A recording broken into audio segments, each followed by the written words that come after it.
Hello everybody, this is Alessandra. Welcome to my home, welcome to my kitchen. Today we're going to make a delicious lunch. Take a look what's under here, and we have fresh calamari. I have about a pound and a half, so we're going to be making what's called a calamarata. And a calamarata is the pasta that's actually, the pasta shape is called calamarata because it looks just like the rounds of the calamari. Let's walk right over to the stove. Let's get started. It's quick, easy, and absolutely delicious. In a large saute pan, I went ahead and I put the heat on, and I have it on high. And what I'm going to do is start with my extra virgin olive oil. So we have olive oil.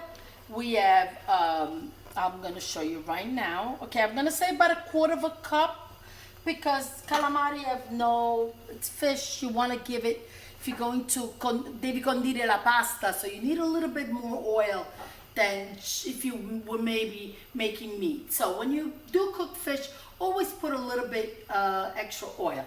I have 3 cloves of large garlic, okay? I'm not gonna say large, it's a medium garlic. And we like a little bit of heat, so I'm gonna put a little chili pepper. I'm gonna just let this saute. Be careful, don't walk away. You don't wanna burn it, otherwise you gotta start over. So, and now as that's browning, I'm gonna take a quick look, give it a swirl. Here's mommy's best friend, the wooden spoon. Still happily use it on my girls, even the big ones, even though they don't want to admit it. And anyway, so as that browns, I will remove it. And what I'm going to do, as I'm waiting for that to brown, I'm just gonna cut my cherry tomatoes in half. I have about 10 ounces of beautiful cherry tomatoes. You could use a canned tomato, but then it makes the calamari sauce a little too red. So for something like this, you want it just macchiato. You want it stained with tomato, not a tomato sauce. Time to remove the garlic. You don't want it burning, and I don't like to leave it in because then you could leave it in if you like it, but I don't really like the big cloves of garlic. So now, the next thing I'm going to do, I dried up a little bit the calamari. You want to remove the excess water. And what I'm going to do is add them all into the frying pan.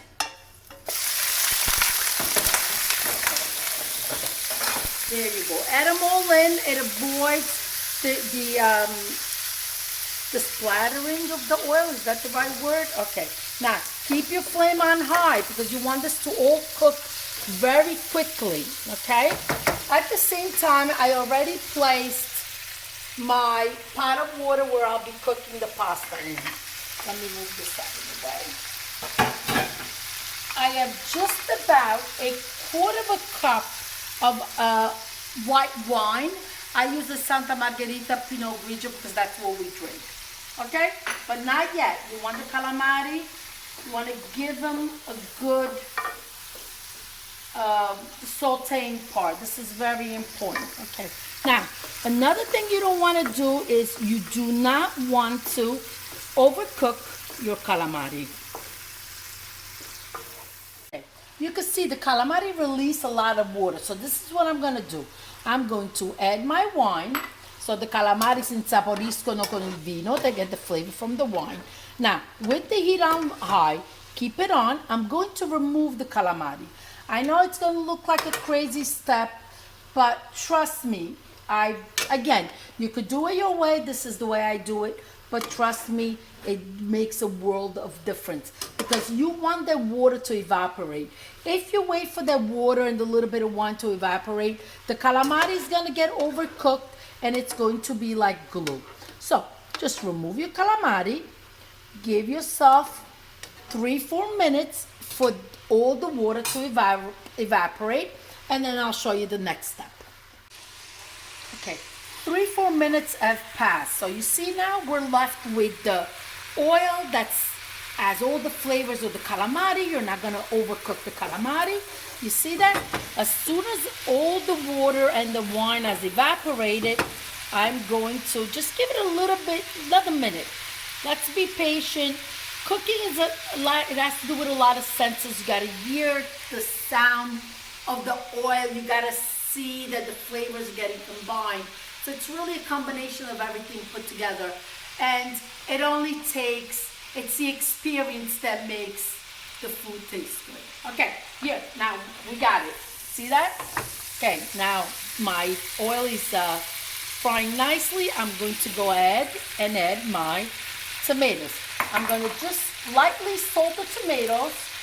I'm going to say half a teaspoon of the salt. I'm not going to put a lot of salt because the calamari could be salty already. So always with the heat on high. Just let it cook down a little bit. See, now the salt is going to let the tomatoes release their juices quickly. And in the meantime, while that's happening, let's get outside. Let's go outside and get, so these are the beautiful things of the summer months.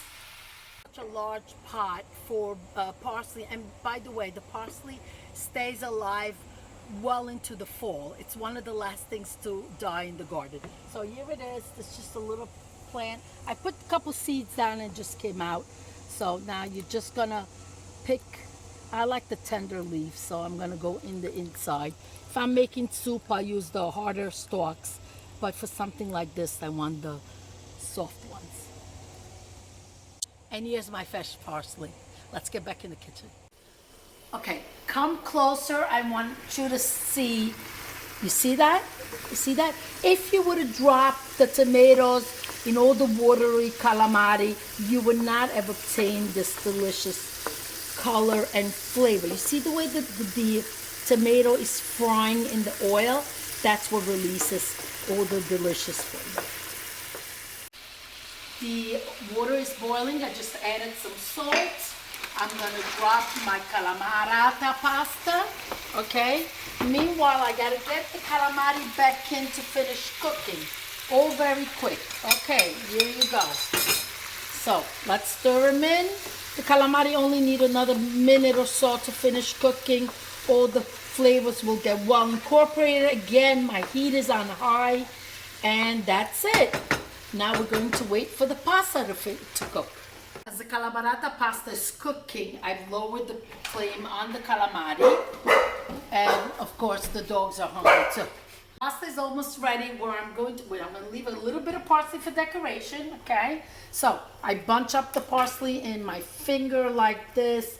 No need to dirty up a cutting board. And with a scissor or a knife, I just snip away.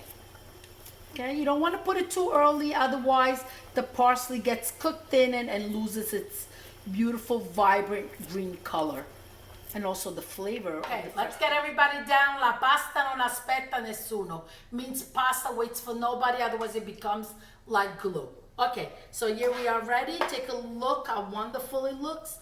I'm gonna plate it in my plate. I also like the tentacles. So if you take a look, you cannot tell where the pasta is and where the calamari are, okay? So look at that, how beautiful. Now, also I want to show you something, a little decoration, perché l'occhio vuole la sua parte. That means the eye wants its part too. It's got to look pretty. Now, also for the ones that want a little extra heat, I put crushed red pepper and olive oil. I let it sit in the pantry, and you'll see that the oil will start changing to a beautiful red color, and you have this delicious spicy oil. I used to purchase it in Italy. We didn't go this year, so we all need to make do, including with the Calamarata. A lot of wonderful Sunday meals eating these in Italy, but now we'll do it here. Anyway, la pasta non aspetta nessuno. I'm talking too much. Arrivederci, alla prossima. Buon appetito. Ciao.